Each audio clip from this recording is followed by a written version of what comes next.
Hola, segundo año de bachillerato, confiando en que se encuentren muy bien. En este video vamos a hablar sobre el tema del realismo, que es el tema que estamos abordando en la guía número 3 de lenguaje y literatura.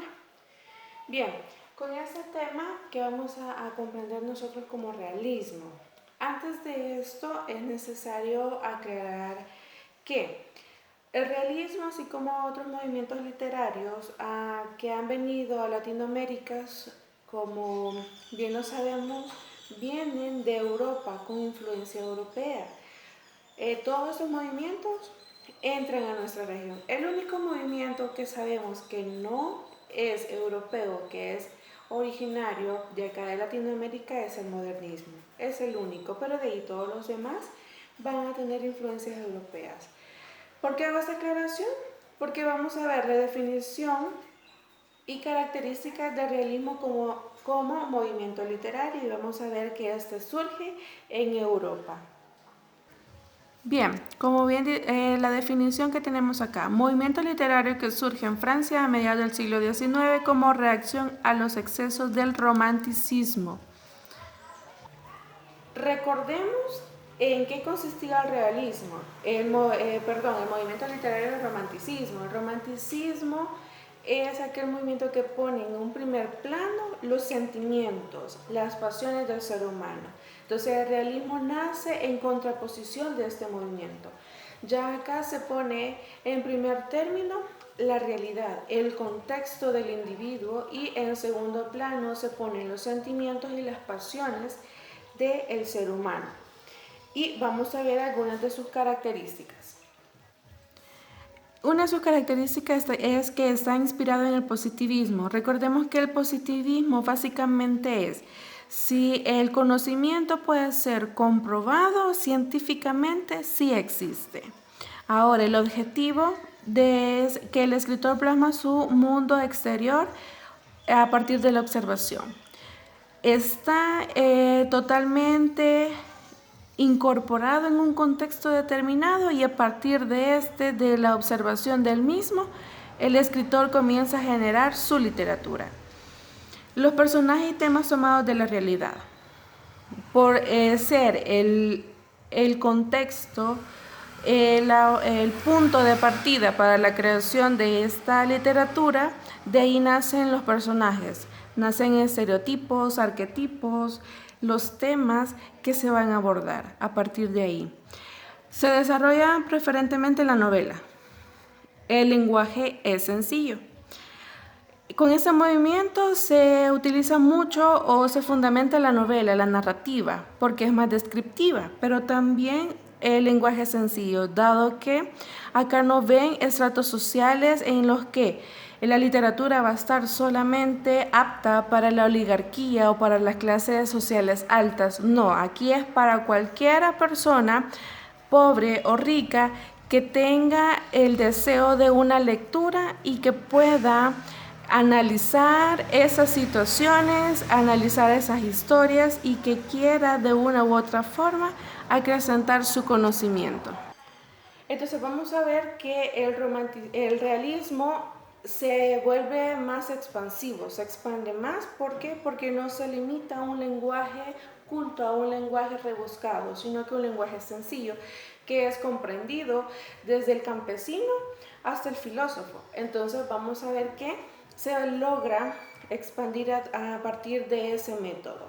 Sin embargo, ya conocimos qué es el romanticismo en sí, pero es importante que nos basemos también en nuestro contexto latinoamericano y vamos a ver algunos puntos muy importantes de ese contexto latinoamericano que nos van a permitir conocer los cambios que sufre el realismo ya en esta región.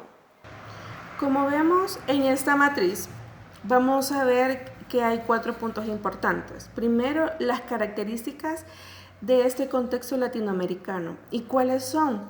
El saqueo de las riquezas de América. Con la colonización también se llevan nuestras riquezas, nuestros oros y todo lo que nos pertenecía y lo que nos estabilizaba económicamente. Aparte de eso, se crea un sistema feudal donde un poco de oligarcas toman las tierras en grandes extensiones y se apropian de las mismas, haciendo que se oprima y se manipule a los indígenas. Las costumbres también se manipulan para hacer que las costumbres natas originarias de nuestro continente sean cambiadas a las culturas o creencias europeas. ¿Qué causas vamos a identificar en eso?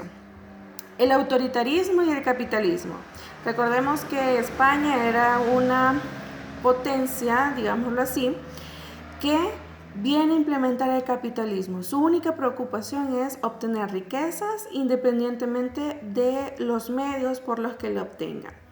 Aparte de eso, se vuelve una clase autoritaria. Aquí no les importa si el indígena que trabaja tantas horas para mantener sus tierras tienen o no tienen la base o los recursos mínimos de subsistencia. Aquí no les importa que estos mueran en sus tierras, mueran de hambre, mueran de cansancio. Ellos lo que querían era el dinero y acrecentar más ese elemento. Vamos a ver algunas consecuencias: el sometimiento y la explotación.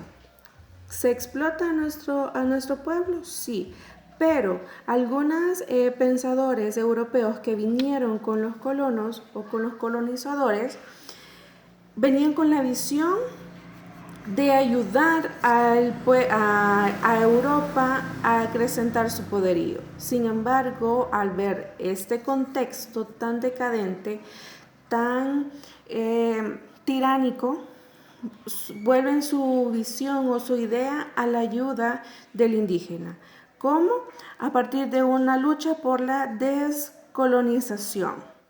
Ya ellos dijeron, ya no más explotación, ya no más tiranía, ya no más muertes a partir de las formas o tomas de decisiones de los españoles. ¿Qué permitió llegar a ese pensamiento? Vemos acá que las influencias.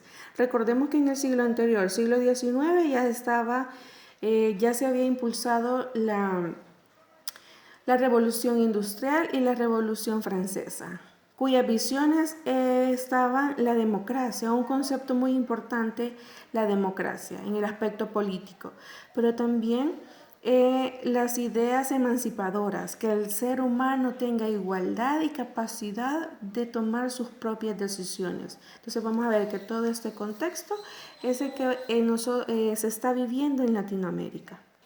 Si ven, es un contexto muy conflictivo, muy negativo y preocupante a la vez. Y esto hace de que los escritores que no puedan aportar directamente a la ayuda del cambio de este contexto lo hagan a través de la literatura. Toman esa realidad, la plasman en la literatura, pero con ciertas características que son las que vamos a ver ahorita. Tenemos el interés por la naturaleza a través de la descripción exacta y objetiva. La descripción del ser humano, de la gente, de cómo habla, cómo se viste, actúa, piensa y siente. También la descripción de la naturaleza, ese ambiente de los lugares típicos o locales, rurales y urbanos. Esa descripción exacta permite que el lector, al estar frente a esas obras literarias, se sienta que está participando de ese contexto, de esa historia. Da una postura abierta a la crítica social y denuncia de las injusticias sociales del continente, sobre todo con las clases sociales marginadas y excluidas, el campesino y el obrero. Sabemos que a partir de la creación de una crítica social, no es que solo se va a criticar, sino que a partir de esa crítica se van a ver cambios sociales, cambios como eliminar esa marginalidad de nuestros campesinos, esa exclusión de nuestros obreros. Otra de las características es basado en la observación directa a la experiencia y la documentación de la realidad propia de América. Su base es la observación. al observar todo lo que está sucediendo, entonces se es capaz de crear literatura realista. El naturalismo también es otra de las características, pues este niega la parte espiritual del ser humano. Con el naturalismo se refleja la visión del explotador, del europeo, que piensa que los indígenas o los indios no tienen alma, que estos solo son objetos de explotación y de acrecentar las riquezas de este pueblo español. Y las actitudes marcadas por la herencia biológica y por las circunstancias sociales. Es decir, el europeo creía que según la herencia biológica, si yo nazco indio, entonces yo nazco siendo esclavo. Pero si yo nazco siendo español, yo nazco siendo oligarca. Y es una de las visiones que se trataba de cambiar a partir de la literatura. Sí se tomaba el naturalismo, pero con la idea de cambiar ese contexto. Si bien cada una de esas características permitió que el realismo tomara su propia línea, sus propias influencias acá en Latinoamérica, a partir de lo que se está viviendo. Y a raíz de ello se crean tres vertientes del realismo. Está el realismo regionalista, crítico y social, que es lo que vamos a hablar en este momento. Vean estas imágenes, veámoslas y analicémoslas. Esos son algunos ejemplos de los tipos de realismos que surgen. Vean esa imagen en la que se encuentra un padre y un hijo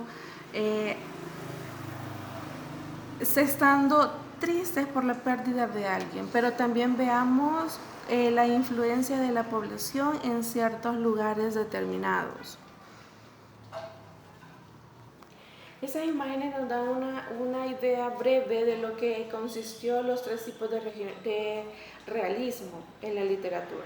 Existe un realismo regionalista en el que se enmarca mucho la cotidianidad, se enmarca mucho los aspectos de costumbres, de culturas de nuestra región.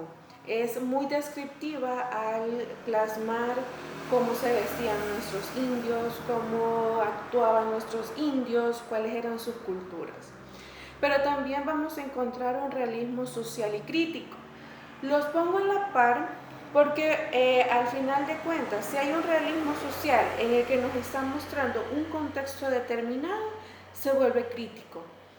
Porque a mí me están mostrando la decadencia de un lugar y eso hace que yo critique eso. Entonces, cuando fusionamos esos dos conceptos, social y crítico, hace ver una realidad, la criticamos, pero eso también debemos tener la idea de cambiarla. No es solo criticar, sino que hacer cambio. Bien, entonces hasta aquí llegamos con este tema. Espero que se les haga mucho más fácil la realización de esa tercera guía. Y ya saben, cuando vean ese video, denle like para poder saber que están muy al pendiente de todos los medios que les estamos proporcionando para que puedan realizar de mejor manera esa guía. Y espero verlos pronto. Adiós, chicos.